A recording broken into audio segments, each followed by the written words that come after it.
Hey guys, tonight we're slipping off our shoes at the edge of an ancient road in what's now Iran. Just as the last orange glow of the sun softens the hard edges of the stone around us.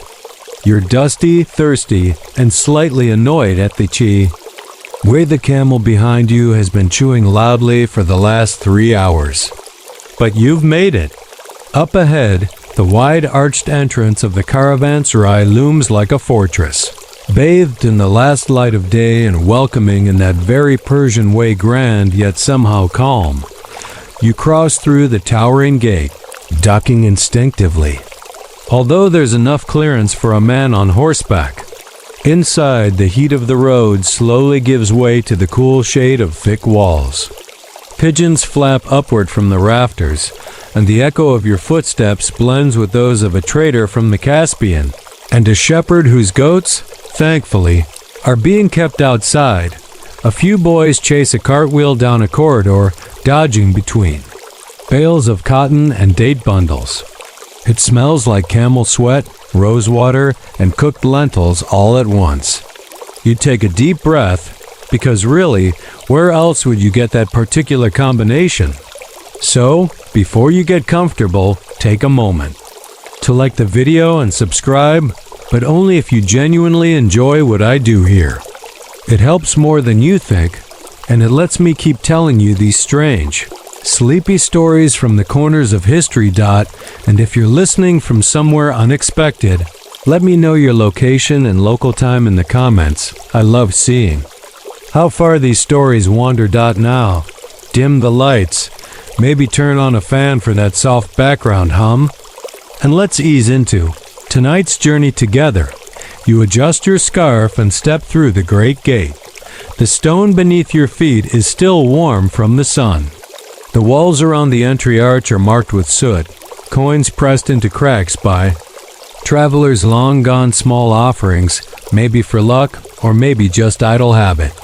Above, a painted tile mosaic once sparkled with cobalt and copper, but now it's faded like the last page of a well-thumbed book. Just inside, the gatekeeper sits on a low stool, sipping from a brass cup. His eyebrows are remarkable, like two tired birds resting above his eyes. He barely looks up as you enter. "Name?" he mutters. "Where from?" His voice is bored, but not unkind. You give him a name. Maybe your own, maybe not. He nods. He has a ledger the size of a saddlebag opened on his lap, covered in tiny notations. Historians still argue whether these records were kept more for taxation or for the sheer delight of nosiness. Either way, they're useful now, centuries later. Scribbled names in such ledgers have helped modern scholars trace trade patterns, cultural exchange, and even the migration of dessert recipes. You're not the only arrival. A cluster of Turkmen traders enters behind you, one of them humming to his horse.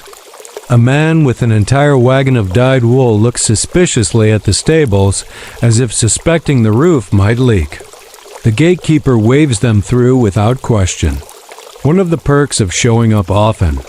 You stop needing to explain yourself. To your left, a woman lifts her veil and peers into the shadows.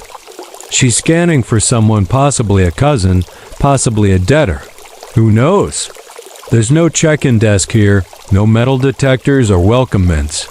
Just the quiet weight of architecture built to last. Caravanserais were designed as shelters for people and animals alike, spaced roughly a day's journey apart. They're like ancient roadside motels. If your motel also had a blacksmith, a prayer room, and a communal bath heated with donkey dung, you pause at the threshold of the inner courtyard. The sun is low now, casting everything in sepia. Even the goats look cinematic.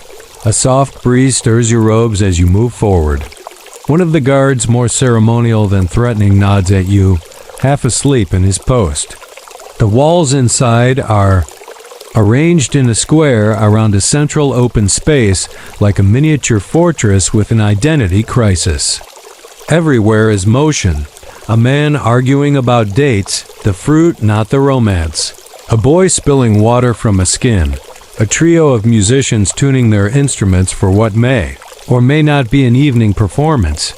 You're still clutching your satchel. You haven't quite arrived yet, not fully. First, you must find where you'll sleep, where you'll wash, and whether your neighbor snores like a lion or just like a mildly asthmatic cat. Before that, though, a moment of stillness. You stop in the center of the courtyard and tilt your head back. The sky is bruised purple, stars not yet out. You hear a distant bell. Somewhere someone laughs, and just like that, the road begins to fall away from your bones. You roll your shoulders, trying to shake off the miles. The sensation of motion still lingers in your legs, a phantom bounce from camelback, or maybe the jostle of that rickety wooden cart you briefly hitched a ride on back near Casvan. You rub your eyes, and the dusk light blurs. The first stars are showing now, pale and shy dot around you. The courtyard has shifted gears. The noise has softened, the movement more deliberate. Everyone's tired. A caravan day begins before sunrise, and ends well after the sun has called it quits. You're among a slow-moving tide of merchants, pilgrims, and messengers, all gently swaying toward shelter. You're jostled by a man cradling a rooster under one arm. The bird looks unimpressed. His owner offers a mumbled apology, though his tone suggests it's your fault for being so solid. You take the hit with the grace of someone who knows how travel works. There's dignity. And then there's balance. To your right, a spice trader from Samarkand unloads sacks of what might be cinnamon or possibly sawdust, hard to tell from this angle. His apprentice, a boy of perhaps 12, whistles through his teeth as he lifts each bundle. You catch a whiff of something sharp and citrusy, like dried lime and crushed coriander. It sticks in your nose and makes your mouth water. At the far end of the courtyard, camels kneel with practiced indifference. They've been doing this longer than you've been alive, and they know the drill. One of them lets out a groan so long and low it could double as a didgeridoo. A few pigeons flutter nervously.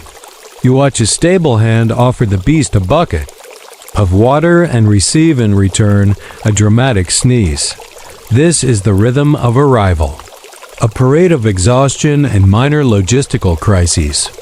You, for your part, must now find where your things will go and, ideally, where your body will follow. The guest wing is up a shallow stair set into the eastern wall. You walk slowly, letting your feet brush the dust from each step. The banisters are carved with floral patterns softened by time. Somewhere behind you, someone's humming a tune that sounds vaguely Turkish, with a hiccuping rhythm and no clear ending. The guest chambers are simple.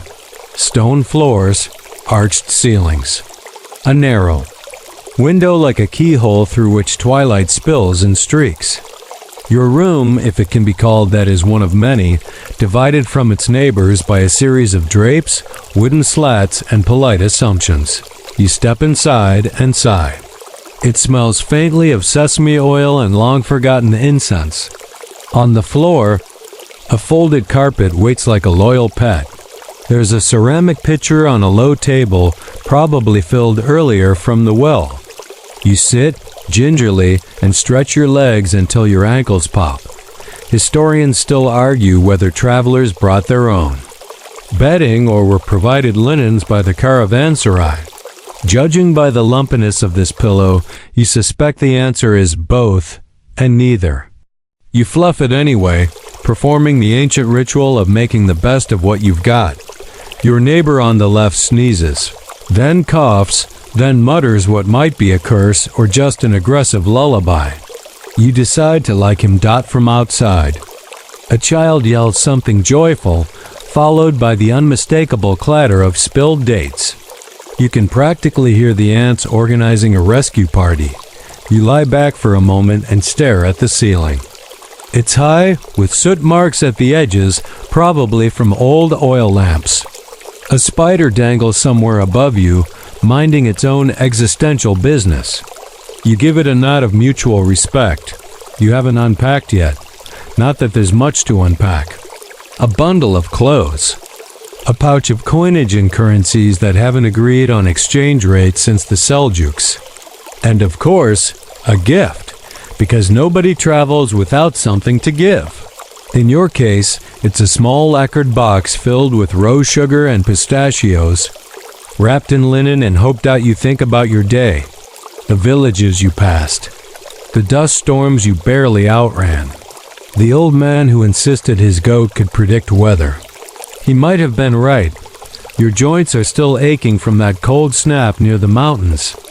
There's a moment now, as your body finally goes quiet, when your mind catches up. You made it. The journey was long, but here you are. Inside thick. Walls under a solid roof, among people who smell like cumin and stories. And maybe, just maybe, you'll get a decent night's rest before the road calls again. Outside, the last light fades.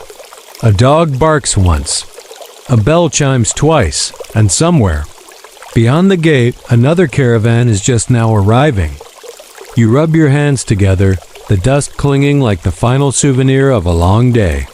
As night begins to stretch its fingers across the sky, you follow the hum of low voices and flickering light toward the gatekeeper's desk once more, or rather, toward the stone bench where he now leans with theatrical exhaustion and an ink-stained thumb.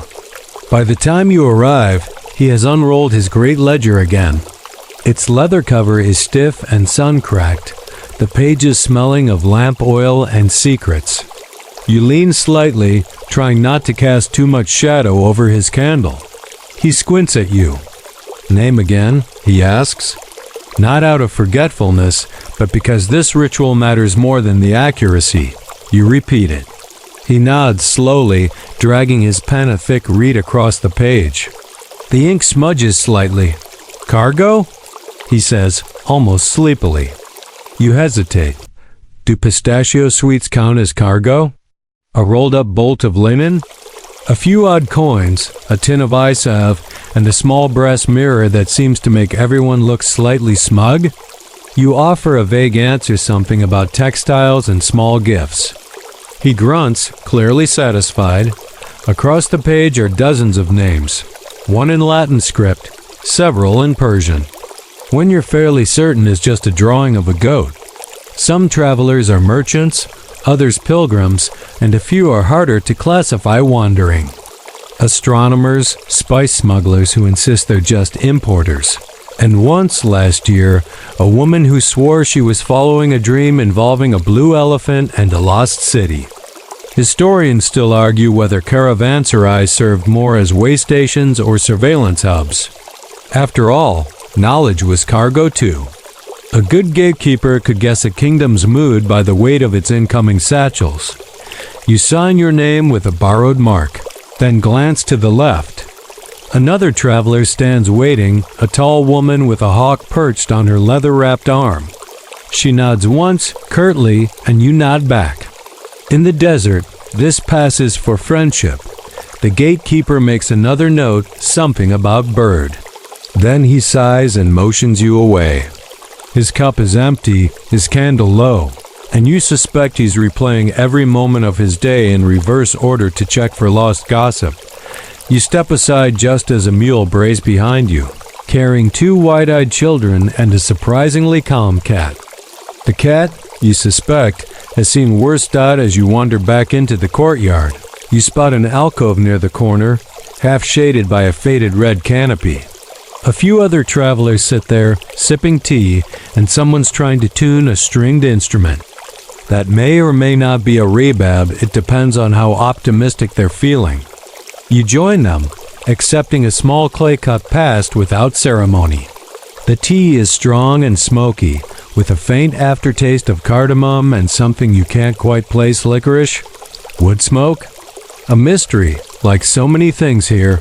You sit cross-legged on a woven mat, letting the warmth of the cup seep into your palms. To your right, a man from Bukhara is recounting a tale about losing all his donkeys to a river spirit.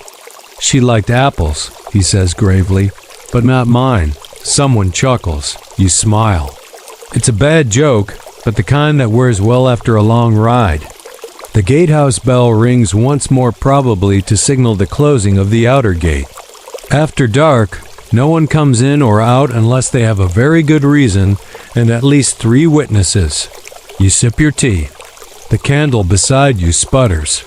And somewhere, someone sneezes again, possibly your snoring neighbor, still waking up from his pre-dinner nap. You stand and stretch, feeling a pleasant weight in your limbs. It's the kind of ache that says, you're safe, for now. Your only job is to eat, rest, and maybe learn the name of one person whose story will never be written down. You pass a pair of washerwomen scrubbing linens beside a low stone basin.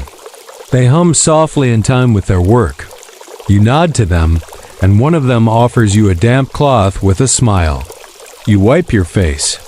The coolness is instant. Delicious dot above you, the sky deepens to velvet. A bat flits past your shoulder like a whisper with wings. The lanterns around the courtyard begin to glow a dozen tiny orbs, each with its own flicker and heartbeat. The road may be long, but the pause is sweet, and somewhere, back in the ledger, your name waits patiently among ink travelers and goat doodles, marking your presence in a night that already feels like a dream. A soft commotion stirs from the far side of the courtyard, nothing dramatic, just the gentle squabbling of men who've known each other too long. You follow the sound, stepping around a barrel of dried figs and nearly bumping into a boy carrying a bundle of kindling that's larger than he is. He doesn't drop a single stick. You nod in respect. He's clearly had practice. As you reach the center of the square, a carpet is being unrolled with the urgency of someone late to a wedding. A group of middle-aged merchants, their robes dusted, with the colors of 100 roads, are attempting to agree on stall positions. It's not going well. One insists his rug faces west. Another wants shade. A third wants to be next to the bread seller for foot traffic, he explains. You watch as they barter not with coin, but with philosophy. I was here first, says one. Yes, but I sell something people actually want, says another. Their tone is dry and theatrical. Nobody's angry. This is part of the routine, like brushing a horse or folding a prayer mat. You take a seat near a low fountain, watching. As someone brings out brass lanterns, propping them up with stones until they cast fat, golden halos on the tile. Children dart between the stalls, one of them balancing a date on his forehead like it's a royal jewel. You almost clap when he makes it halfway across the courtyard before sneezing. No harm done, the date survives. Possibly the child's pride does not. The air is thick with sound but not noise. There's a rhythm to it. The shuffle of feet on worn stone, the clink of coins from a pouch, then the jingle of someone pretending to have more money than they do. You lean back and soak it all in the human bustle that somehow never tips over into chaos. Someone nearby is selling glass beads in shades of pomegranate and smoke. Another unrolls lengths of silk, their threads catching the lamplight like trapped lightning. You see a few older men sitting cross-legged on crates, debating something in low tones. Historians still argue whether these courtyard negotiations were formal trade or informal theater, possibly both. A good merchant, after all, doesn't just sell you saffron. He sells you the dream of your future self, expertly seasoning dinner parties you haven't yet imagined. You walk past a table where a young woman in indigo robes is arranging hand-carved combs into careful rows. She glances up and nods. You look like you need one, she says, not unkindly. You smile and continue on, aware that your hair, your clothes, and quite possibly your face are all a bit out of alignment with civilization. As you pass a corner stall, the unmistakable smell of roasting almonds hits you. It's sweet and nutty, with just the faintest trace of burnt sugar. A man stirs them in a wide pan over coals, humming to himself. You buy a handful wrapped in a fig leaf and toss one into your mouth. It's still hot, nearly burns your tongue, but the crunch is satisfying enough to forgive the injury. To your left, two men discuss camels with the intensity of philosophers. One gestures grandly. This camel remembers my name. She sings to me when we cross rivers. The other snorts. She sings because you keep falling off. You suspect neither of them owns a camel. A small girl walks by carrying a brass dish piled with pomegranate seeds. She offers you one silently. You accept. It's cool and tart and seems to burst like fireworks behind your eyes. She beams and moves on. The bazaar winds down slowly, not with a closing bell, but with a series of subtle cues. A merchant yawns and covers his wares. A lantern is snuffed with a flick of damp cloth. The clink of haggling turns into the clack of shutters being drawn. You watch as a man counts his coins twice, then smiles as if he's just remembered something kind someone said a long time ago. The last light of the courtyard dims, turning gold into shadow. You stand once more, brushing fig dust from your tunic. The evening has settled into a slow, comforting murmur, like being wrapped in stories you're not expected to remember, only to feel. You wander toward the back of the courtyard, your fingers still sticky with almond glaze and your breath smelling faintly of roasted sugar and pomegranate. The voices behind you fade into that familiar late evening tone, a sort of collective. Yawn disguised as conversation. Lamps flicker on the walls now, casting long shadows of ropes, jugs, and hanging saddles. You follow your nose, which is now leading you to the source of a most promising aroma. Ah yes, the kitchen. If the heart of the caravanserai is the courtyard, then this is its belly. A covered space carved into the side of the structure, smoke. Wafting lazily from chimneys, the soft hiss of hot oil barely audible beneath the occasional clang of ladles against iron. You duck beneath a wooden beam scratched by time and probably a few camels and enter. Inside, it's warm in the best possible way. Spices cling to the air, cumin, garlic, a hint of dried mint. You inhale so deeply that someone nearby gives you a smirk, as if to say, "First time, huh?" The cook is a large man with arms like bread loaves and a towel perpetually draped over one shoulder. He is currently commanding 3 young assistants with the precision of a general, directing them between pots the size of bathtubs and clay ovens that glow like miniature suns. He glances at you. "You allergic to lentils?" he asks. You shake your head. "Good," he says, "because you're getting lentils." He gestures for you to sit on an upturned bucket, which you do without hesitation. A bowl is placed in your hands, steaming and fragrant, the stew flecked with caramelized onions and tiny pomegranate seeds that shimmer like rubies. Next comes flatbread, torn with a practiced flick, and handed over without ceremony. You eat with your fingers, tearing, dipping, and trying not to burn your mouth while still pretending to be cool about it. The bread is still warm, slightly charred, and perfect. Historians still argue whether food served in caravanserais followed regional recipes or became their own, unique hybrid cuisine. Based on the current bowl you're devouring, you're inclined to vote for the latter. There's a strange combination of familiar and foreign flavors, like being homesick for a place you've never lived in. The cook settles beside you for a moment, arms crossed, surveying the controlled chaos. "Used to be a soldier," he says, seemingly to no one. "Traded my sword for a ladle. Only slightly less dangerous." You raise an eyebrow. He grins.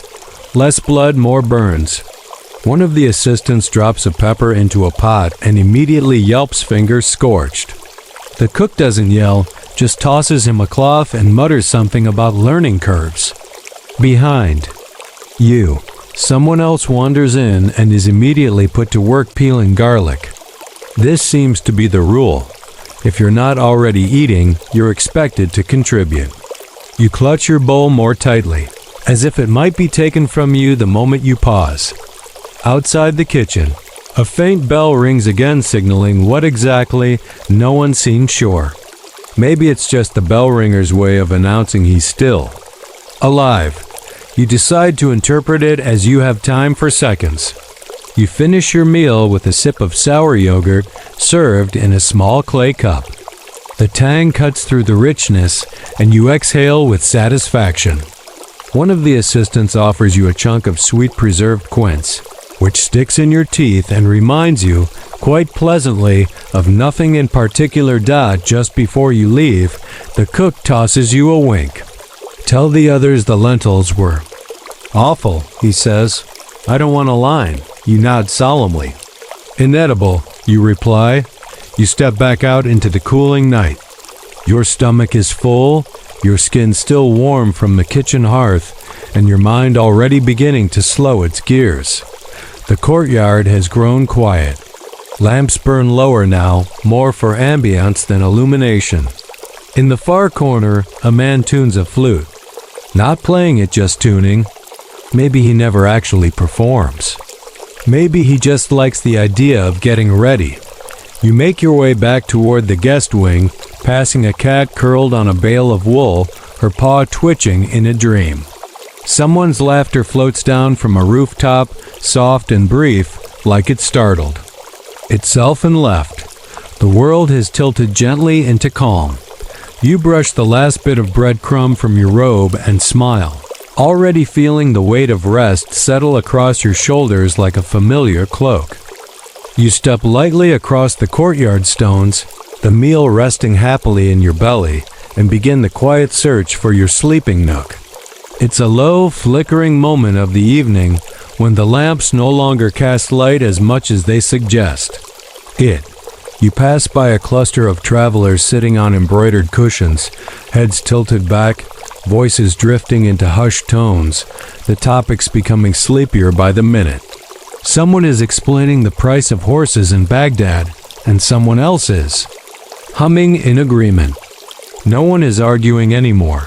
Your nook is tucked just beyond a half-curved arch, partially shielded from the corridor by a faded linen curtain dyed once in indigo but now more dust-colored than blue.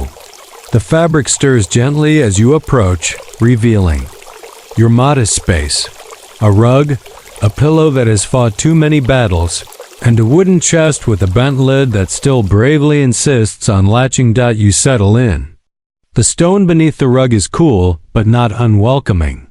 You adjust the pillow, flipping it over to the side that seems less lumpy, and then tuck your bag beneath your head, just in case your neighbor has wandering hands and an overly curious nature. Above you, the narrow window glows faintly with starlight. You can hear someone softly coughing in the adjacent chamber, followed by the sound of them rearranging what you assume is a rather complicated bundle of limbs and blankets. You consider helping, then remember the sacred rule of travel sleep. Do not involve yourself in anyone else's bedtime logistics. You lay back. The stone walls curve gently upward, tracing an arch that has held firm through earthquakes, revolutions, and more camel complaints than anyone cares to remember. Someone has carved a flower just above your head. An iris, maybe, or a tulip. It's weathered and chipped, but still delicate. A reminder that even masons get bored and decide to leave. A little art behind. The room smells faintly of wood smoke, dust, and cumin. Not unpleasant, just earthy. Lived in. You close your eyes for a moment, then open them again, noticing something odd. Someone has tucked a dried sprig of mint into the curtain seam. A kind gesture, or perhaps someone's idea of air freshener. Either way, it's thoughtful. Historians still argue whether these side chambers were assigned or claimed by quiet aggression. There's evidence of reservation systems in some caravanserais, but more often than not, it came down to who got there first and how intimidating their eyebrows were. Yours tonight apparently passed inspection. You shift slightly and listen to the hallway beyond, sandals shuffling, hushed voices, a gentle clink as someone sets down a brass bowl. Then silence, followed by the distant thump of someone attempting to climb into a hammock unsuccessfully. You smile. It's a universal experience. You pull your cloak tighter, the edges already catching the warmth from your body. It's surprisingly quiet now. The hum of arrival has faded into the rustle of blankets. The sigh of tired bodies finding shapes they can endure for the next few hours. To pass time. You begin mentally organizing your belongings, a pointless task since you brought nearly nothing but still strangely soothing. One pair of sandals, a half-used jar of fig jam, still questionable in flavor, 2 spare tunics, 1 small mirror, and the pouch of rose sugar, which is now half-eaten thanks to your wandering hands earlier.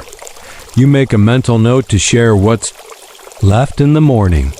Maybe with the girl who gave you the pomegranate seed. As you begin to close your eyes again, your neighbor clears his throat and begins whispering something to himself. A prayer? A shopping list? A poem? You can't tell. But his voice is low and rhythmic, like a tide against the side of a boat. It lulls you rather than interrupts you. A soft breeze slips in through the keyhole window. It smells faintly of desert dry. Cool, endless. Somewhere beyond the walls, a jackal calls once and is answered from far away. It doesn't sound threatening, just conversational, as if they're confirming, still awake, and hearing back, barely. You smile to yourself in the dark. The room is still. The stone seems to cradle you now. Even the floor, hard as it is, offers a kind of loyalty. You lie on it, and it promises not to go anywhere. You're not asleep yet, but the edge of sleep is rounding the corner, carrying a lantern and walking quietly, respectfully. A soft murmur rises outside your chamber, the late marketplace still holding on to its final breaths of liveliness. Curiosity tugs gently at you, and though your limbs have begun to surrender to rest, your mind insists on one last look. You sit up slowly, wrapping your cloak around your shoulders, and step back out into the courtyard. The night is cooler now, the air touched with a trace of dew and dust, and a few lanterns still burn low, their light golden and sleepy. What's left of the marketplace is drifting into a kind of twilight of its own. The bold shouting and bartering has long since passed, replaced by soft conversations and half-whispered exchanges. A few stalls remain open more out of habit than commerce, occupied by merchants who seem to prefer the stillness of this hour to the chaos of the crowd. You stroll slowly past them. Savoring the quiet. To your left, a man is folding embroidered scarves into neat piles, each one glowing faintly under the lantern above him. The colors are subdued now, shadow softening what earlier shimmered. You stop to admire a pale gold scarf patterned with tiny stitched birds that seem to be migrating across the fabric. Dyes from Shiraz, the man says gently, not looking up. They smell of saffron when they're wet. You nod. It's not a sales pitch, it's a lullaby in the form of trade. Across from him, a woman is packing up tiny glass vials into wooden slots. Each bottle glints faintly, and though you can't smell them from here, you're certain they contain things like rose water, sandalwood oil, and that mystery scent every grandmother seems to wear. She hums to herself, off-key but pleasant. Down the corridor, a vendor lazily fans incense smoke over his table. Not to keep customers, it's just part of the ritual. Frankincense swirls up into the night, curling like a cat around his elbows. He meets your eyes, nods once, and returns to watching the smoke like it owes him something. You pause at a corner where 2 merchants are exchanging not goods, but stories. One of them, wrapped in a robe that looks like it was stitched from map fragments, leans forward. And then, he says, lowering his voice, the peacock stole the entire pouch. Feathers everywhere. No explanation. The other merchant blinks, slowly, then shakes his head. Peacocks are thieves. Everyone knows that. You suppress a chuckle. This is what remains after the coins have clinked and the carpets are rolled. Stories, soft gestures, and that curious generosity that blooms only in the quiet. No one is rushing, there's nowhere else to be. Time in this place feels like something poured into a bowl and left to settle overnight. Historians still argue whether the nighttime bazaar held real commercial purpose or was more of a social salon. Some records suggest deals struck well after dusk were often more honest, less affected by pride or performance. Perhaps sleepiness brings sincerity, or perhaps no one wants to lie when wrapped in a blanket of stars. You stop at a small table, lit by a single candle. The merchant here is selling dried fruit and nuts, figs, dates, and tiny green raisins that taste like sunshine. You buy a small handful, the transaction silent but warm. He smiles at you with the contentment of someone whose wares are simple and whose night is going exactly as planned. As you move on, a soft voice reaches your ears. A mother, perhaps, or a nursemaid, humming to a child out of sight behind a tapestry-draped stall. The tune is repetitive and gentle, each note stitched to the next like a quilt. You recognize none of the words, but the feeling of the lullaby wraps itself around you anyway. You return to the fountain at the courtyard center. The water now glows only where the stars catch it. You sit, munching a raisin or two, and feel the chill of the stone seep into your legs in the most calming way. You glance up. The stars are clearer, now sharp and countless. The Milky Way runs like a river of quiet fire across the sky, and a small bat flutters overhead, spiraling towards something invisible and urgent. No one is selling anything anymore. No one is buying, just presence. Just the soft weight of human stillness. You feel the marketplace easing into memory. You rise again, slowly, stretching once. Turning toward the guest quarters. And behind you, the last merchant quietly extinguishes his candle. You round a corner of the courtyard, stepping carefully to avoid startling a sleeping dog that has taken over a sack of lentils like it paid rent on it. Ahead, near the low archway that leads to the animal quarters, there's a flickering light. The unmistakable shuffle of straw, and a grumbling noise that could only mean one thing: camels. The stables are tucked behind the eastern wall, away from the guest chambers for reasons that become obvious the moment you get close.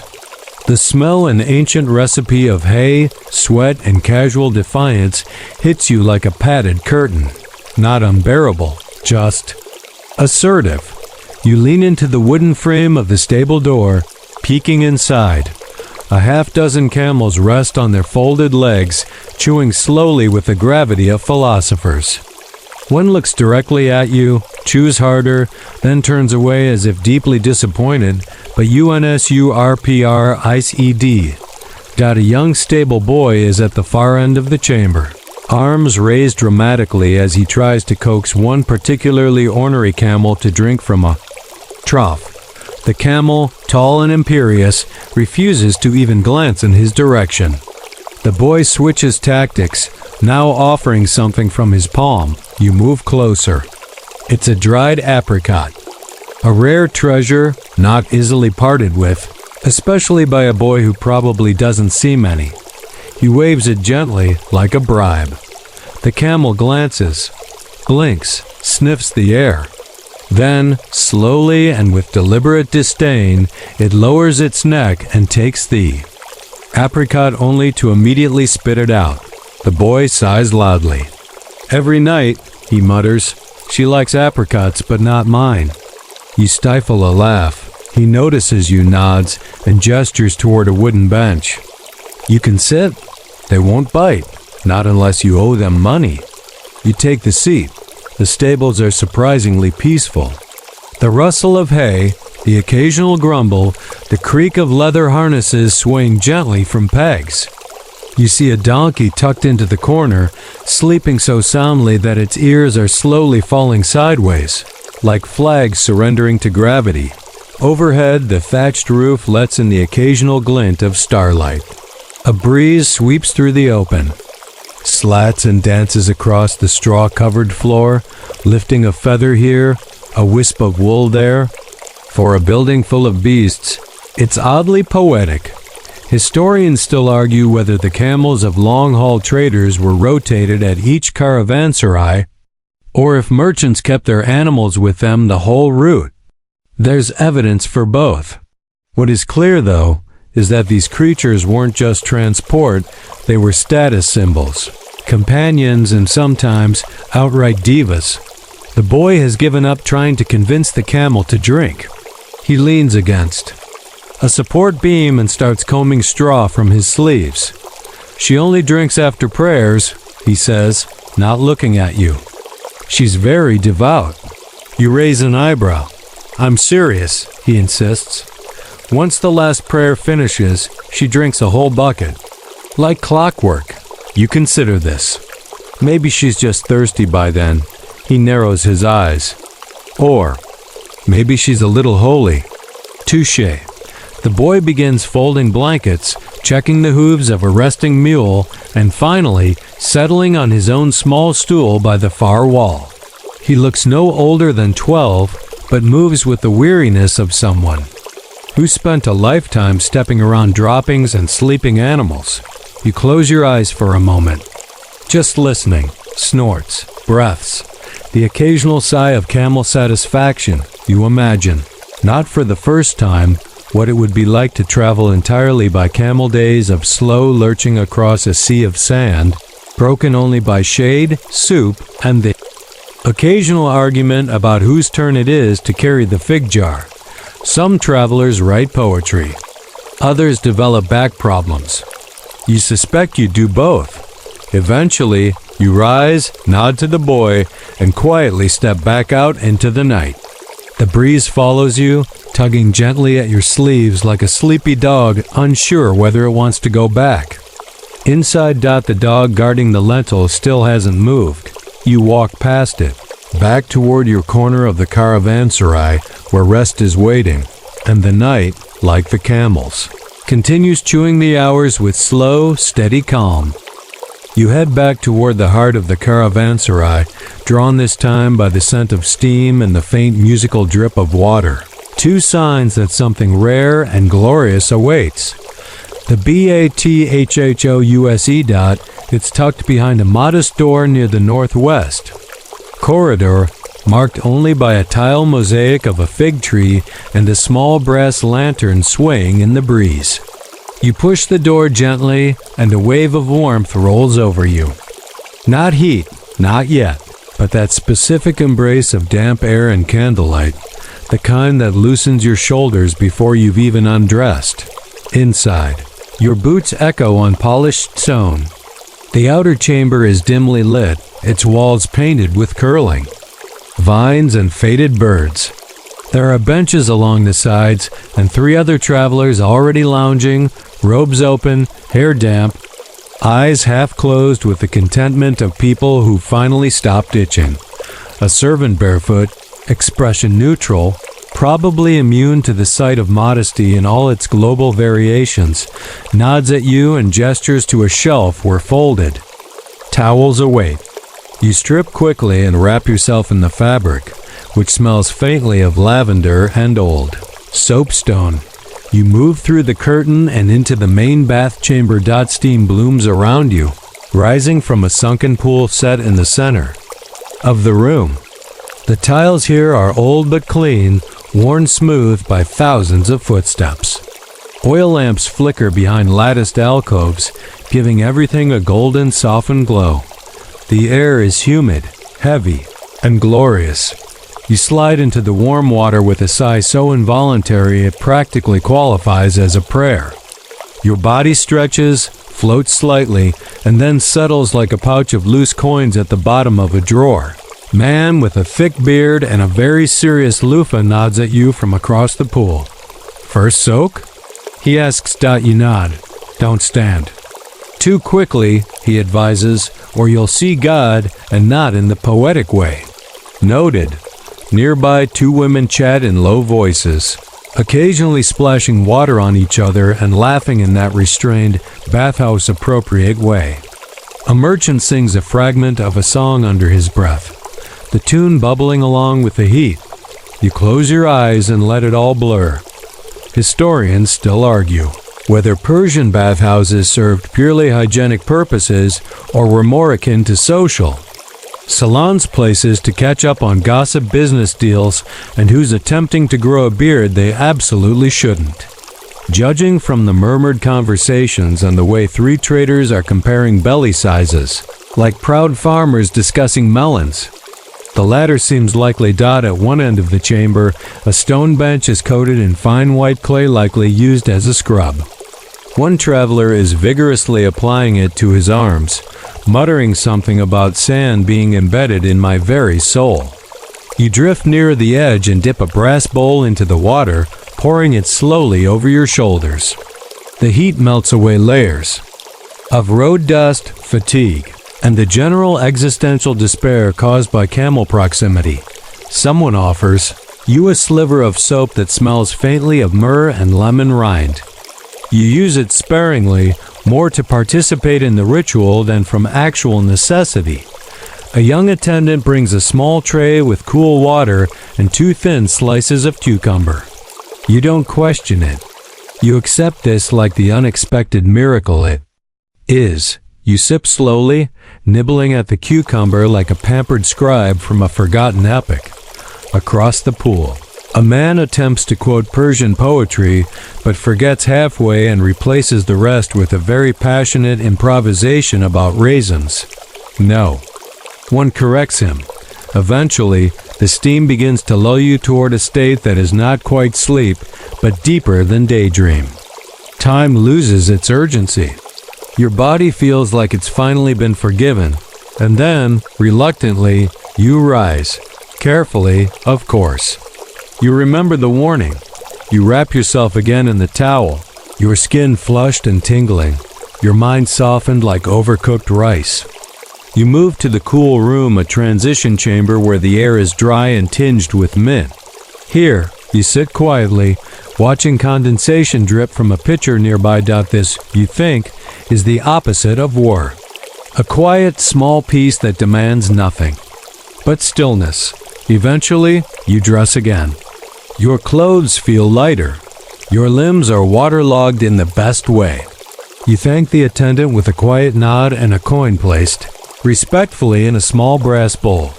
You step back into the courtyard, which now feels even cooler by contrast, the stones kissing your solace gently, and above, the stars continue their watch. You step back into the courtyard with steam still clinging faintly to your skin, like a memory refusing to fade. Everything feels crisper now. The cool desert air wraps around you like silk stored in a cedar chest, clean, ancient, and tinged with something that might be jasmine. The night is deeper than before. Quiet has settled into the stones themselves. Most travelers have tucked into their nooks, the marketplace now just a collection of shadows and folded canopies. But then it begins, the sound you've been expecting, maybe even hoping for. Call to evening prayer. It rises gently, not as a shout, but as a thread pulled through the sky, spun from breath and devotion. It flows from a small minaret perched above the inner gate, where a muezzin stands wrapped in wool, face tilted toward stars. The voice drifts like incense through the stillness. You pause in the courtyard and close your eyes. The words are familiar, even if you don't understand them. The cadence is what matters. The rise and fall, the measured spaces between lines, the soft echo that makes the stone walls seem like they're responding. It is undeniably beautiful. Several figures step from their chambers. Some stand quietly, heads bowed. Others move, with practiced efficiency, to the prayer room at the eastern corner of the Caravanserai. It's a modest space, marked by a tiled entryway and a row of sandals neatly abandoned at the threshold. You don't follow, but you linger nearby, drawn not by doctrine but by rhythm. A man in a faded green robe kneels beside a fountain to perform wudu, the ritual wash. He cups water into his palms, rinses his face, his forearms, the back of his neck. Each movement deliberate, unhurried. Behind him, another traveler removes a woolen shawl and uses it to mark the spot where he will bow. The prayer begins. A quiet chorus of breath, cloth, and bone. Movements unfolding like a well-rehearsed lullaby. Rise, bend, press, pause, repeat. No drama, no performance. Just presence. Historians still debate the exact timing and structure of prayers within trade routes like this. Some say the strictness of practice bent slightly under the demands of travel.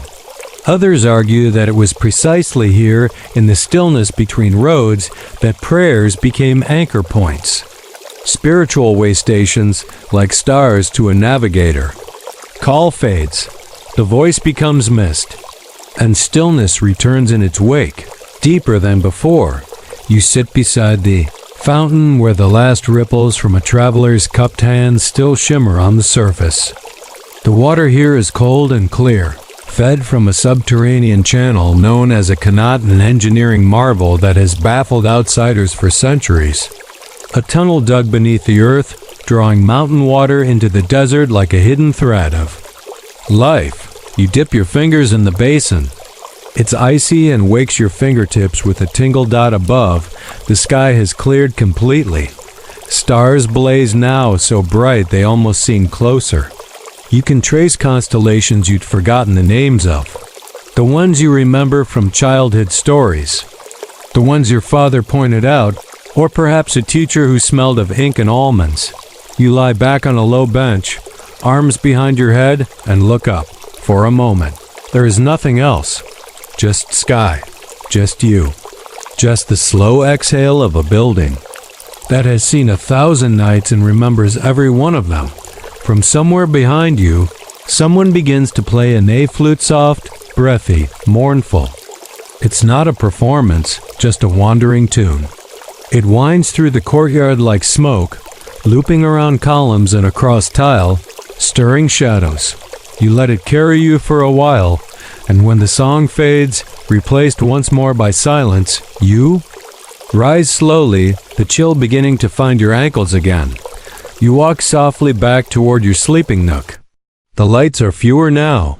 A single lamp glows near the gate. Someone has snuffed the rest. The courtyard seems to have drawn in its breath. Step quietly past a stack of carpets, now covered with a blanket to protect them from dew. A cat curls beside a pottery jar. A man snores lightly, face pressed to his travel bag like it's a lover from whom he's parted and reunited. You duck beneath your curtain, and as your body finds its place once more, you realize something remarkable. You don't miss the road. Tonight. Not the dust, not the clatter, not even the songs of the march. You are finally exactly where you're supposed to be. Your body settles into the rug with a sigh, and you feel your limbs soften one by one as though each joint has decided, independently, that it's done its work for the day. The sounds of the courtyard now seem far away, softened by fabric, stone, and the gentle weariness of everyone inside these ancient walls. But just as your eyelids begin to drift downward, a flicker of light catches your attention, a soft golden pulse at the far end of the guest wing. Curiosity nudges you. You rise slowly, quietly, and step back into the hallway. The lanterns have burned lower, but that glow is unmistakable. A small cluster of travelers gathered around a scholar's table. The scent of lamp oil and parchment floats on the air. You approach the scene as if stepping into a living painting. A bearded man in his 60s is seated at the center, unrolling a long, narrow scroll. His robe is travel-wrinkled but clean, and his eyes gleam behind brass-rimmed spectacles that perch precariously on the end of his nose.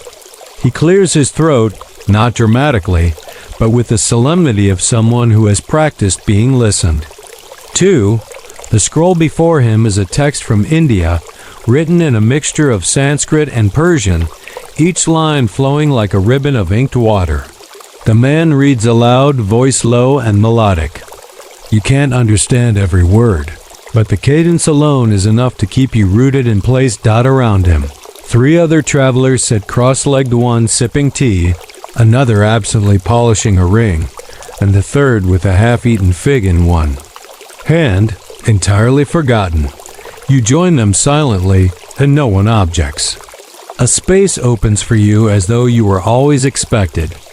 The tale is a moral parable, something about a clever mongoose and a vain sultan. There are gardens, lost rings, mistaken identities, and at least one goose with unusual decision-making skills. You aren't sure if you're following every twist, but the imagery alone is enough to stir your imagination like a spoon in sweet milk. Every few lines, the reader pauses to translate or explain a metaphor. Here, he says, tapping the scroll, the silken mountain refers to a monsoon cloud, not an actual sill-covered hill, although wouldn't that be something?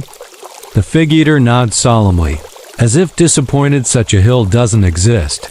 Historians still argue whether scholars at caravanserais were officially sponsored or simply welcome due to the sheer magnetism of being the only person carrying books.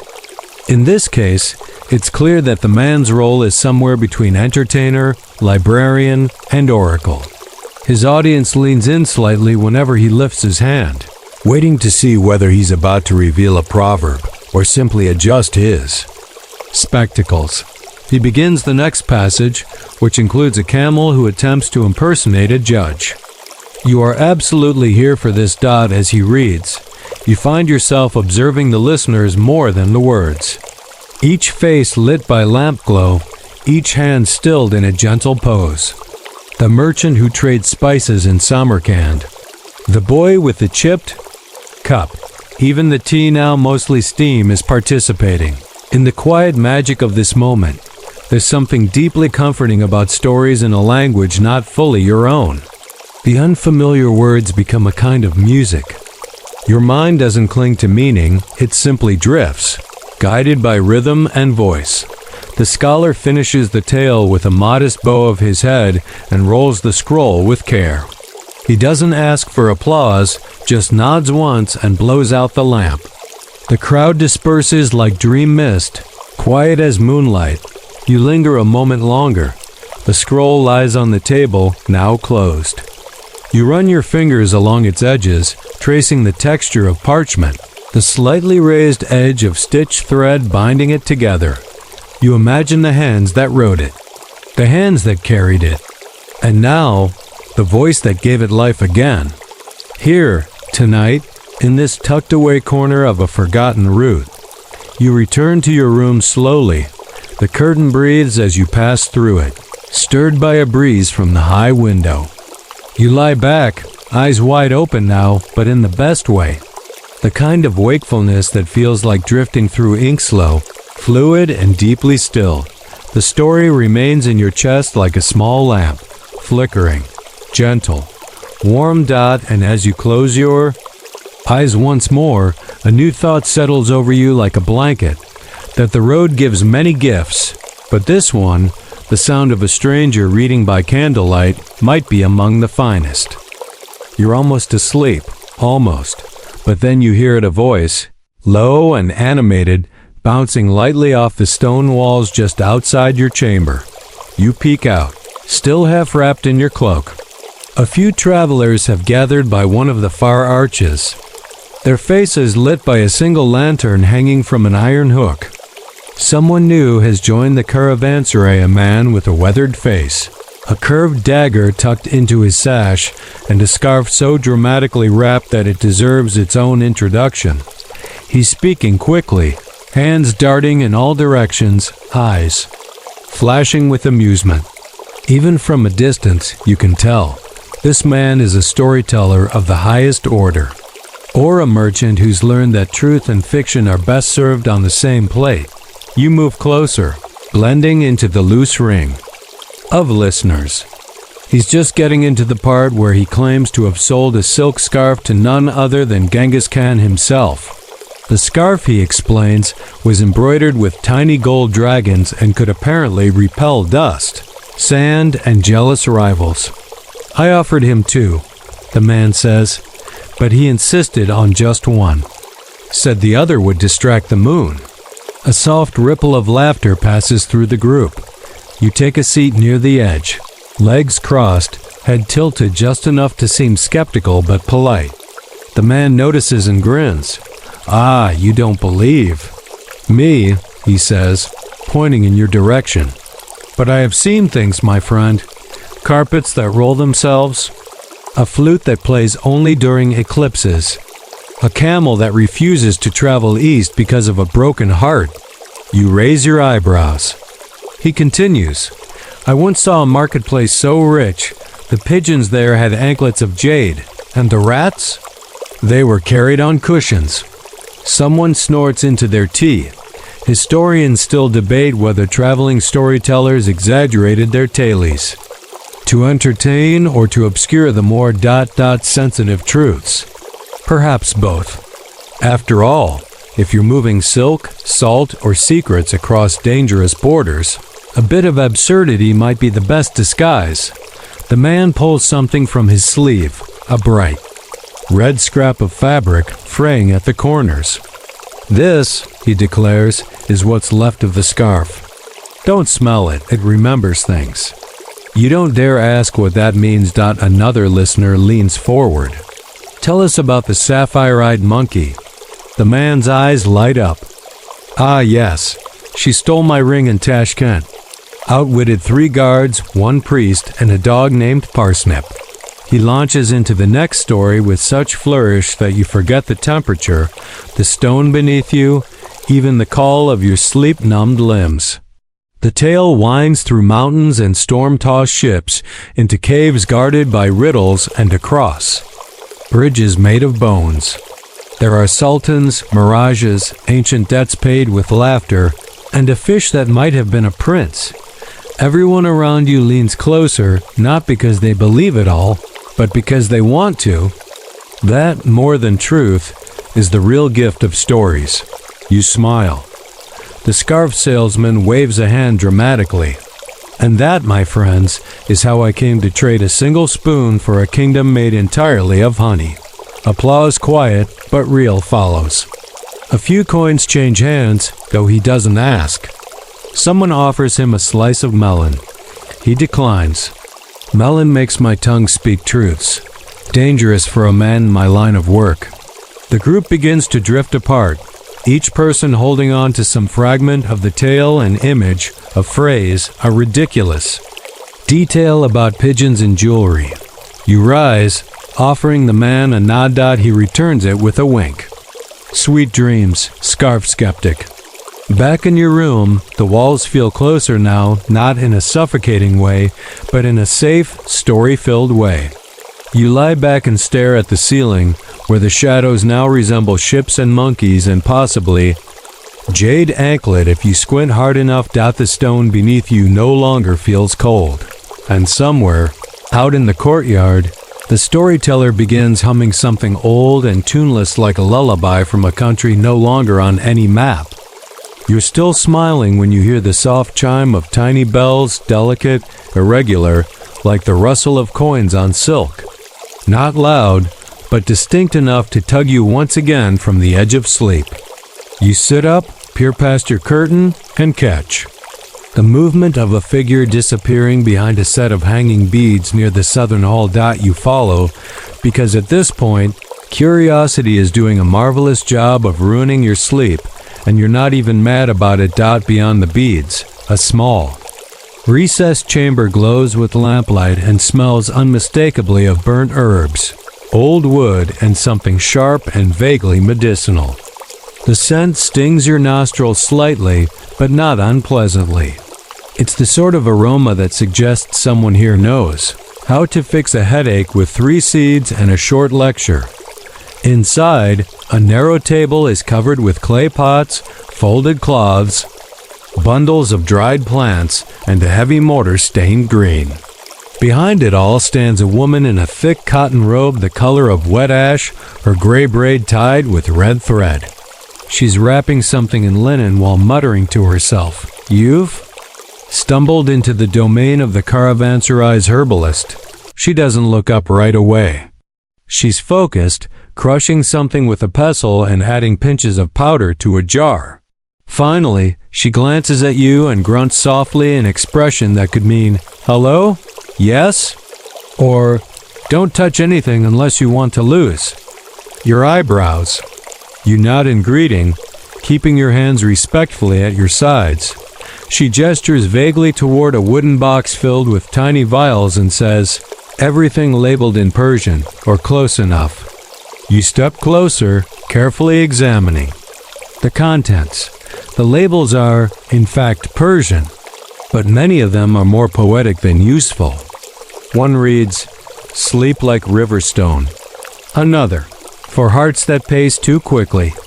A third is simply marked, "Camel bite mild." You glance at her. "Do these work?" She shrugs. "Some do. Some don't. Depends on the night. Depends on the body. Depends on the mood of the stars." Very scientific. She picks up a pouch filled with what looks like dried blue petals. "Butterfly thistle," she explains. "Boil for foot pain. Or dreams. Depends." Next to it is a small dish of glittering yellow powder. "Scorpion dust," she says with a small smirk. "Not dangerous. Unless you snort it." You make a mental note never to snort anything she gives you. A man enters behind you, limping slightly. He lifts his pant leg to reveal a swollen ankle. Without a word, she points to a bench and begins rummaging through a basket of roots. She selects a twisted, knotted one and slices off a piece with a curved blade that looks too elegant to be used on anything as humble as a turnip. She soaks the piece in warm water, grinds it slightly, and spreads it onto cloth before wrapping it around the man's ankle. He doesn't flinch. When she's done, he leaves without paying. You glance at her. She catches your look. "He pays in figs," she says. "Good ones." You nod solemnly. Figs are currency here. Perhaps better than coin. Historians still argue whether caravanserai herbalists were trained formally or passed down knowledge through apprenticeship.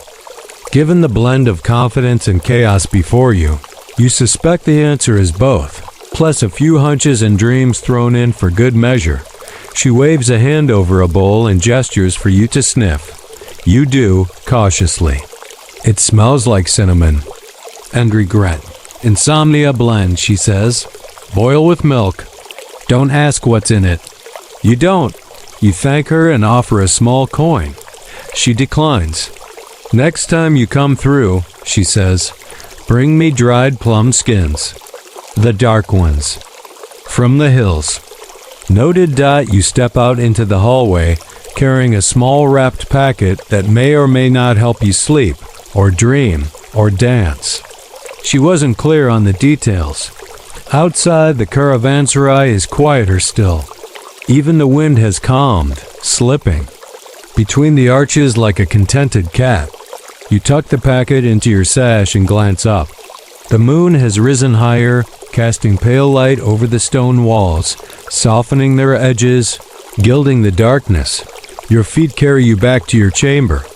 Without thinking, the curtain falls behind you like the last page of a well-read book. You lie back down, pull your cloak over your shoulders, and listen to the stillness. Somewhere, a jar of scorpion dust waits to be misunderstood, and you, finally, feel sleep beginning to reach for you with gentle hands. Sleep has nearly taken hold when something sharp and rhythmic cuts through the silence. A hoofbeat.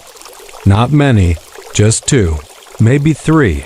Quick, urgent, the kind of sound that doesn't belong in the middle of the night unless something important is happening.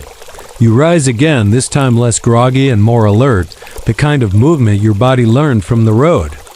You slip quietly to the hallway, draw aside the curtain with the care of someone sneaking out of a dream dot in the courtyard. The caravanserai has changed. Not in structure, but in tone. A single rider has just arrived, dusty, windblown, face covered, silhouette lit by the low torch beside the gate. He dismounts quickly, hands the reins to a half-asleep stable boy, and moves with practiced confidence through the center of the courtyard. His boots echo like punctuation on stone. A few others have emerged to watch, mostly those who recognize the posture, the pace. This is no wandering merchant. This is a courier, and couriers at this hour do not bring gossip. They bring something. Heavier. You follow at a distance, close enough to see but not close enough to intrude. The man disappears behind a side door, one of the private receiving rooms. Only a few of the Caravanserai staff have keys. A lamp is lit within. You glimpsed a flash of a rolled parchment sealed in red wax. A name is spoken. A coin is exchanged. Then the door closes and the stillness returns. But the quiet has changed flavor now. Not panic, not tension. Just that curious hush that comes after witnessing something secret. You find yourself standing beside the fountain again, where the water gurgles softly like it's trying to eavesdrop. A second rider less hurried arrives moments later, leading a tired donkey bearing 2 leather satchels. This one doesn't dismount. Instead, he hands a bundle to a servant and quietly rides on through the gate's side passage, disappearing. Into the night. Historians still debate what kinds of messages were carried through Persia's ancient courier system. Some claim these messengers worked for kings and viziers, moving decrees faster than rumor. Others argue that many were hired by private traders, sending market prices ahead of the caravan. Occasionally, they may have carried poetry because, what's the point of empire if you can't sneak a sonnet through the side door? You sit on the stone ledge, letting the cool seep into your skin. No one speaks. Even the dogs are silent, noses twitching in their sleep, ears flicking occasionally like they're trying to interpret dreams. The moon has shifted slightly in the sky. A pale halo circles it now, faint but visible, like a whisper you can almost hear. A servant hurries by with a scroll case under one arm and a tiny lantern in the other. He nods at you. You nod back. There's nothing to say. You both know you'll never know what was inside the message. That's the way it works here. Everyone notices. No one asks. You rise slowly, brushing off your robe, and begin to make your way back to your nook. As you walk, your ear catches fragments of conversation between 2 old guards leaning in a shadowed corner. He looked familiar. One says, "Only because you think all important people look the same in the dark," replies the other. You suppress a smile. Back inside your chamber, everything feels a little more fragile. The lamplight seems thinner, the ceiling taller, the silence deeper, but you're not unsettled. If anything, there's something oddly comforting in knowing the Caravanserai still functions as it was meant to. A node in the web. A pause between places. A safe house for secrets too tired to gallop all night. You lie back, eyes half-lidded, and let your thoughts drift toward the parchment. Who it was for. What it might change. Whether the person reading it now is smiling or furious or quietly weeping over a line of poetry smuggled inside a list of supplies. The lamp burns lower. A moth flutters against the glass for a moment, then vanishes. Outside, the hoofbeats have faded into memory. The gate is closed once more. And the Caravanserai, like you, breathes in and out, holding everything, revealing nothing. You awake, not quite fully, not quite voluntarily, to a faint, melodic sound drifting through the courtyard. It's not a bell. Not footsteps. Not another courier on horseback. It's a voice. Soft, raspy, practiced. You rise slowly, cloak draped around your shoulders like a blanket stitched from smoke, and peer out past the edge of your curtain once again. You're beginning to feel like a character in someone else's dream, pulled back out of sleep whenever the plot thickens. The fountain is now surrounded by a small cluster of listeners, sitting cross-legged, some on rugs, some simply on the cold stone. At the center of them is an older man, white-bearded, turbaned, wrapped in layered shawls the color of dust and saffron, spinning a story with his hands as much as his voice. A bard. A proper one. His voice is low, almost gravelly, but it carries. It flows like water over worn rocks, full of unexpected bends and gentle persistence. His audience is utterly still, save for one child who leans against her father's arm, thumb in mouth, eyes wide as a full moon. You step closer and settle quietly into the edge of the circle. And so, he says, the city sank beneath the dunes, not because of a curse, not because of war, but because its people told no more stories. The silence pulled them downward, grain by grain, until only a single tower remained, with a parrot on top who recited forgotten jokes to no one. The listeners chuckle softly. Not loud, not disrespectful. Just enough to say, we're here, we're with you. Keep going. He shifts slightly, his voice lowering. Now he speaks of a prince who traded his crown for a songbird, and a merchant who bought an empty jar only to discover it hummed with the laughter of children from a village he'd never seen. He speaks of cities built entirely on the dreams of carpenters, and a desert wind that knew the name of every traveler who had ever crossed its path. His words are gentle but vivid. You don't need to picture the details. He lays them out for you like cloth on a merchant's table. Sun-bleached towers, silk sails that catch moonlight. A man who once wrestled a shadow and lost. Historians still debate the accuracy of oral storytelling and ancient trade routes. Were the tales reflective of real places? Were they metaphors or mnemonic devices for teaching history to an illiterate crowd?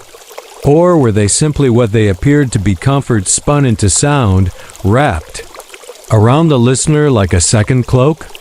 Here and now, none of that matters. The bard reaches into a small pouch and pulls out a tiny bone flute. He holds it delicately, the way a chef might hold a rare spice. He plays 3 notes, just 3, and then returns it to the pouch. That's how the lost caravan signaled each other, he says.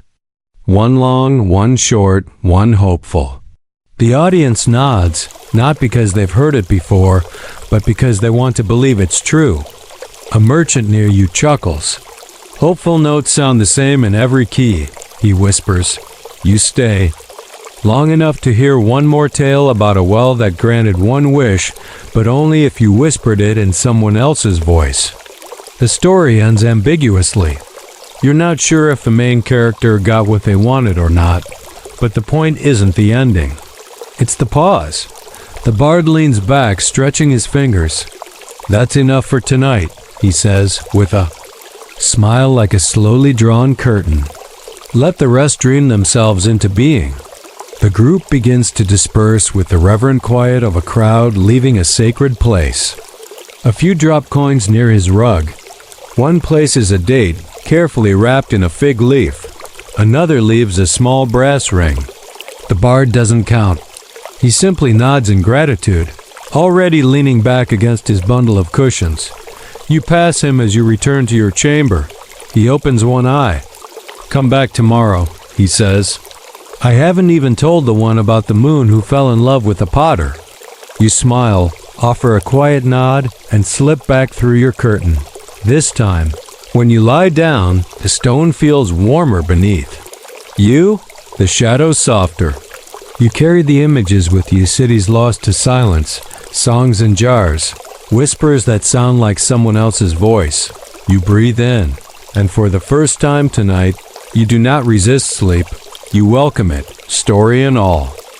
You drift, not fully asleep, not fully awake. The kind of in-between space where dreams wear sandals and whisper in dialects you don't quite recognize, but something stirs you again, a scent this time. Roasted nuts, warm bread, a hint of citrus, and smoke? Not fire smoke. Cooking smoke. Friendly, faint, and full of promise. Your stomach, despite the earlier feast, murmurs. You sit up and peer through the curtain yet again. You've lost count of how many times you've risen tonight, but by now, It feels less like restlessness and more like participation in some gently unfolding ritual. The courtyard is darker now, but not empty. A few scattered figures remain insomniacs, night watchers, or simply those who don't believe in wasting perfectly good moonlight. And there, near the kitchens, is the source of the smell. A trio of night owls seated on upturned crates around. A small brazier, its embers glowing like tiny red suns. They're roasting something in a shallow pan, laughing softly. One pours liquid from a teapot into small ceramic cups. The steam curls upward like it's trying to escape gravity. You walk over slowly, and they make space without a word, as if they'd been waiting for you. A flatbread is offered, torn roughly. Still warm, soft in the middle, crisp at the edges. You take a bite. It's simple, salted, and somehow perfect. Then come the pistachios, tossed into the fire for a brief moment, then cracked open while still hot. The flavor lands somewhere between savory and celebratory. The tea is earthy and sweet, with a citrus twist. Orange peel, maybe. Or dried lime. Couldn't sleep? One of them asks. You shrug. Couldn't not eat, you reply. That earns a nod. A silence settles, not awkward, but companionable. Everyone is too tired to talk and too comfortable to leave. You chew another pistachio and let the quiet wrap around you like a worn blanket. Dog sneezes in the shadows. Someone chuckles and tosses it a scrap of bread. Historians still debate the culinary customs of the Silk Road's travelers, whether meals were formal, shared communally, or eaten in privacy. But the accounts that feel most human mention midnight snacks, offered not because of hunger, but because of habit. Because the body knows something the mind hasn't caught up to yet. A man from Anatolia begins humming softly, a lullaby, perhaps, or just something he picked up on the road and couldn't shake. The tune is slow, repetitive, and vaguely circular, like a melody trying to fold in on itself. You sip more tea, and then someone, clearly emboldened by the sugar, produces a jar of fig paste and begins slathering it onto wedges of bread. A woman shakes her head. You'll have dreams of flying carpets again. He shrugs. Better than dreams of unpaid debts. More soft laughter. One of them opens a pouch of candied orange peels, passing it around with the reverence of a holy relic. You take one. It's sharp, sweet, and tastes like something you didn't know you missed. A shooting star streaks overhead, too quick to admire, but enough to elicit a gasp from someone behind you. The group pauses briefly, and then, as if choreographed all, lean back at once to stare up at the sky. The stars are truly stunning now. No torches, no lamps, just the cosmos unfurled across the heavens like a merchant's finest silk. You lie back as well, the stone cool beneath you. Nobody says anything. You chew slowly, sip, watch. And for a moment, the silence is so complete that you can hear the fire crackle, the bread soften, the tea settle. Eventually, someone yawns. Someone else stretches. The brazier is gently covered, the pan placed upside down like a hat over a drowsy thought. Teacups are left as they are. In this place, cleanup can wait until sunrise. You rise, full not just in stomach but in spirit. The walk back to your room is unhurried. Your steps are quiet. The moon has drifted slightly westward. You think you hear someone still humming, or perhaps it's the wind brushing through the arches.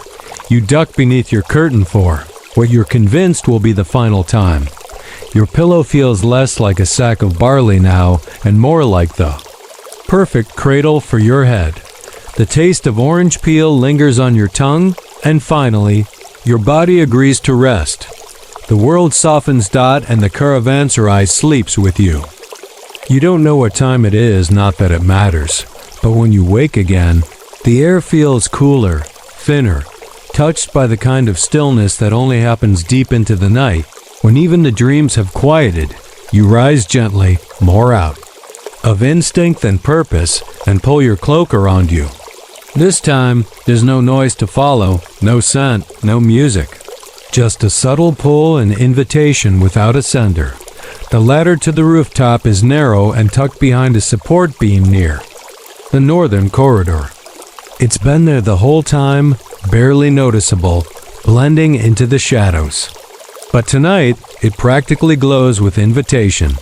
You climb slowly, barefoot, each rung smooth from centuries of feet. As you reach the top, the air shifts. It greets you with a quiet gust, lifting your cloak just slightly, like a welcome.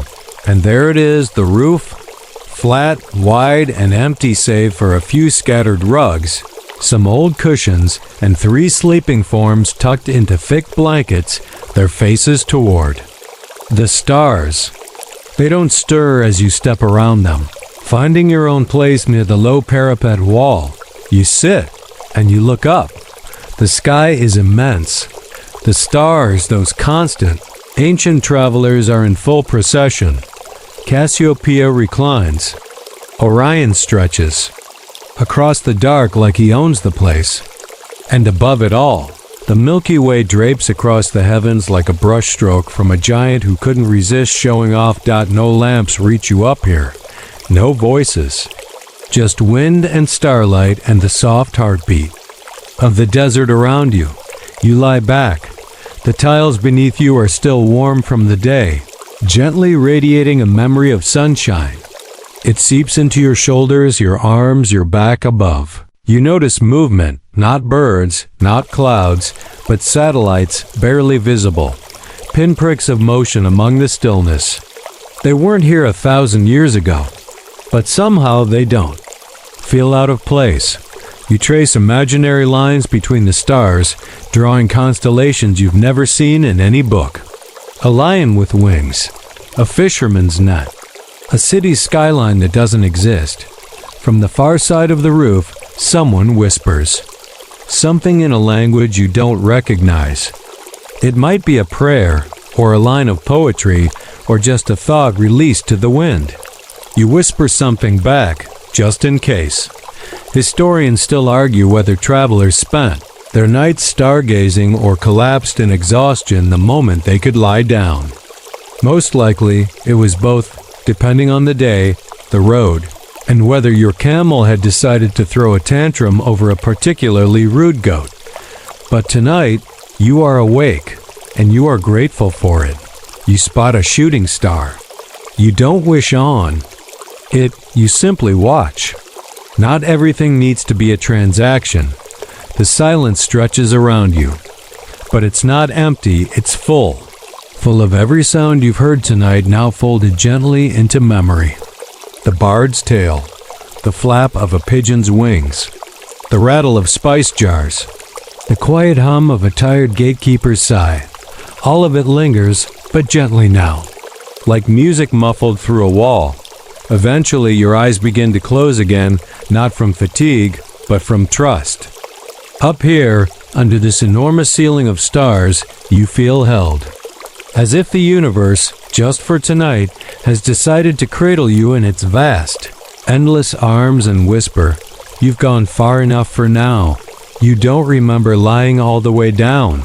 You don't remember the moment you fall asleep. But somewhere, as you drift, you feel the stars keeping watch, not demanding, not judging, just present. And in that presence, you rest. You awaken not to sound, but to movement, a subtle shift of fabric, the scuff of a heel against tile, the kind of noise the body makes when trying not to make any noise at all. You blink your eyes open. The stars have dimmed a little. That velvety, blue-black depth of true night is beginning to soften into something cooler, grayer. A breeze brushes across your face, colder now, touched with dawn. Below, in the courtyard, faint motions begin. Travelers stirring, a donkey snorting, the soft thump of a bag being dropped too soon. Morning hasn't quite arrived, but it's circling. You sit up slowly, joints clicking like wooden beads on a string. The few others who shared the rooftop with you have already risen. One is packing his blanket into a neat roll. Another crouches near the edge, silently brushing his teeth. With a twig, you descend the ladder carefully. Below, the caravanserai is still half asleep, caught between breaths. A handful of people have already begun preparing to leave. You see them moving like ghosts between shadows, rolling rugs, strapping bundles, tightening the straps on reluctant mules. Their faces are half hidden by scarves, turbans. Sleep.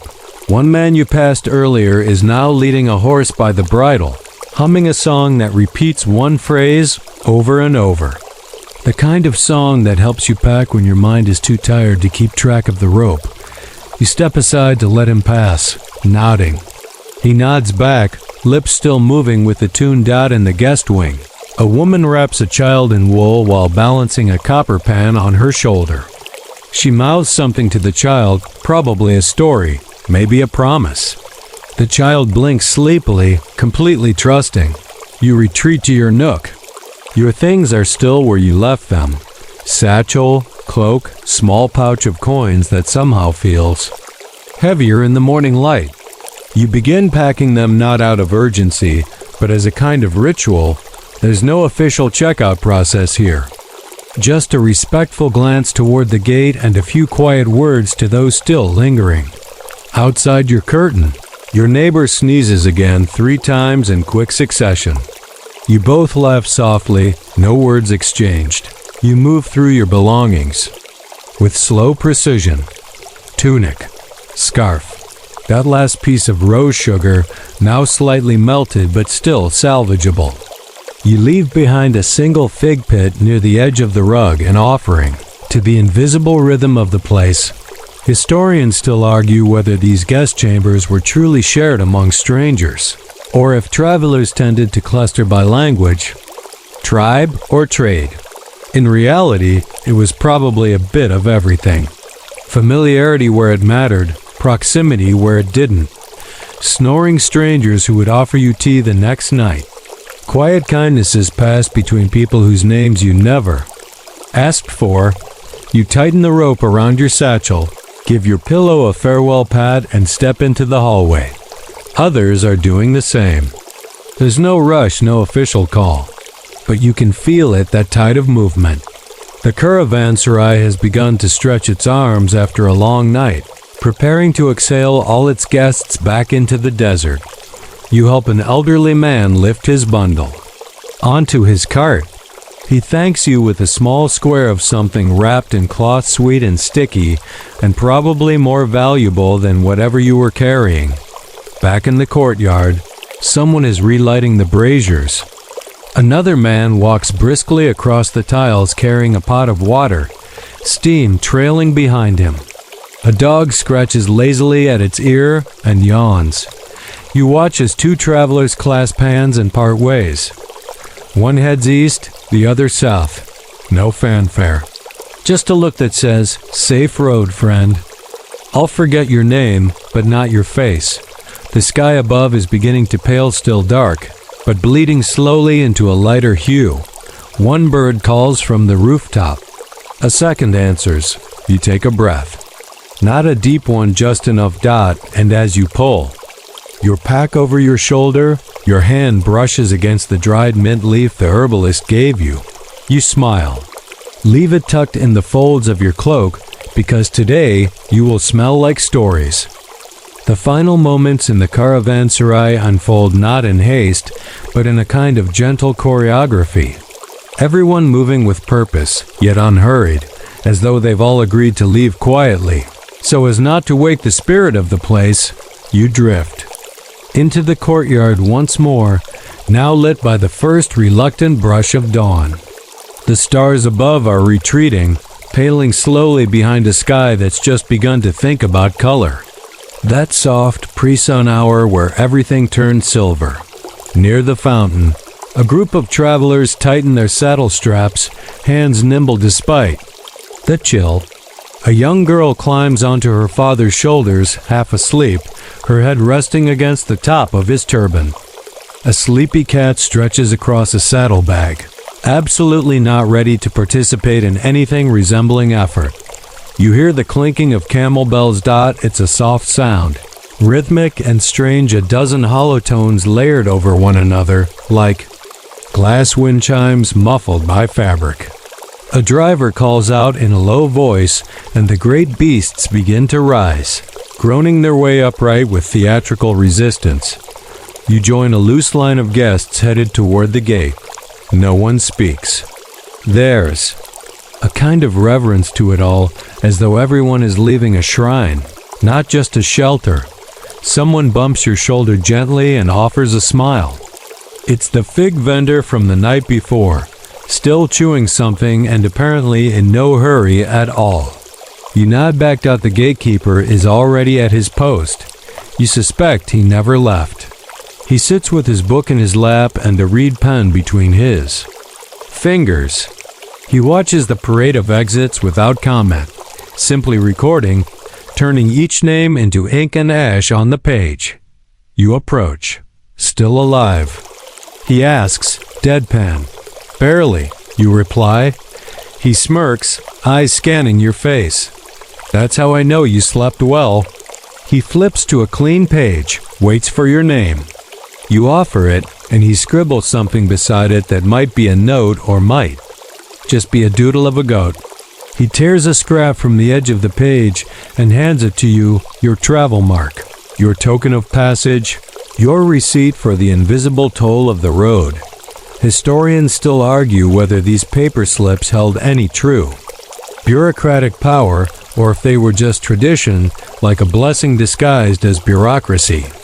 Some were reused, some folded into amulets, some burned once you crossed the next border. But all were kept, even briefly, with care. You tuck yours into your sash. Someone behind you sneezes. Again, you're beginning to suspect this caravanserai is held together by stone, memory, and that one perpetually congested traveler. You step aside to let others pass and find yourself standing near the wall, watching the final bits of life get packed away. A man secures a box with twine. A child points at the sky. A woman adjusts the tassels on a blanket slung over a donkey's back, as if it will help with balance, or beauty, or both. You realize you're not quite ready to leave. So you linger by the fountain one last time, fingers trailing along its stone rim. The water is cooler now, reflecting the pale suggestion of daylight above. You lean down, cupping a handful to your face. The cold startles you in the best way. It wakes you not with urgency, but with clarity. You breathe deeply. The scent of morning bread wafts in from the kitchen. Somewhere someone hums again, always humming. Always some traveler with music stitched into their bones. You hear a donkey bray, a camel grumble, and the faint creak of a cart's wheel turning toward the gate. You walk slowly after them, not because you're reluctant, but because there's something worth remembering in every footstep. At the threshold, you turn once more. The caravanserai behind you stands silent and solid in the first light. Its walls are no longer shadowed but glowing faintly. Like old skin remembering sun. You touch the gate briefly as you pass. Not a goodbye, just a thank you.